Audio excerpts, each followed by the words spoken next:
আসসালামু আলাইকুম। আজকে আলোচনা করব বিভিন্ন প্রকার সেন্টেন্সের ইংরেজি অনুবাদ।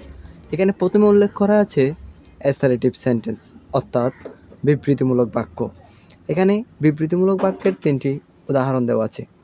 যে রীতিমতো মাদ্রাসা যায়, অর্থাৎ এখানে ভুল টাইপিং আছে, এখানে যে হবে না, এখানে সে হবে। সে রীতিমতো মাদ্রাসা যায়। He goes to madrasa regularly. আমি কাজটি করব। I shall do the work. তারা তোমাকে সাহায্য করবে না। They will not help you. এগুলো হচ্ছে বিবৃতিমূলক বাক্য, অর্থাৎ কোনো একটা বিষয়ের বিবরণ দেওয়া বোঝাচ্ছে এখানে। আর ইন্টারোগেটিভ সেন্টেন্স অর্থাৎ প্রশ্নবোধক বাক্য, অর্থাৎ যে বাক্যগুলো দ্বারা প্রশ্ন করা বোঝাবে সেগুলো হচ্ছে ইন্টারোগেটিভ সেন্টেন্স। তুমি কি সেখানে যাবে? উইল ইউ গো দেয়ার?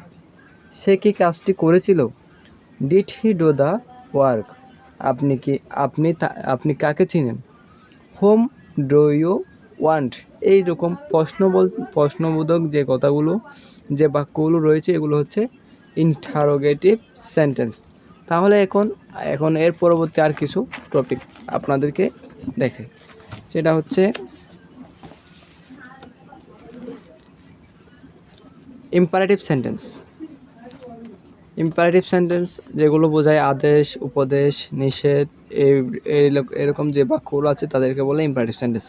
যেমন এখানে বলা হয়েছে দরিদ্রকে সাহায্য করো, হেল্প দ্য ফোর। এই মুহূর্তে বেরিয়ে যাও, গেট আউট অ্যাট ওয়ান্স। দয়া করে দরজাটি বন্ধ করুন, শাট দ্য ডোর প্লিজ। এগুলো হচ্ছে আদেশ, নিষেধ, উপদেশমূলক বাক্য। আর অপারেটিভ সেন্টেন্স হচ্ছে প্রার্থনাসূচক বাক্য। যেমন এখানে দেওয়া আছে তুমি দীর্ঘজীবী হোক, মে ইউ লিভ লং। তোমার দিন দিন উন্নতি হোক, may you prosper day by day. অর্থাৎ কোনো প্রার্থনাসূচক বা শুভকামনাসূচক বাক্য যেগুলো থাকে সেগুলো হচ্ছে অপারেটিভ সেন্টেন্স। তারপরে রয়েছে এক্সক্লেমেটরি সেন্টেন্স।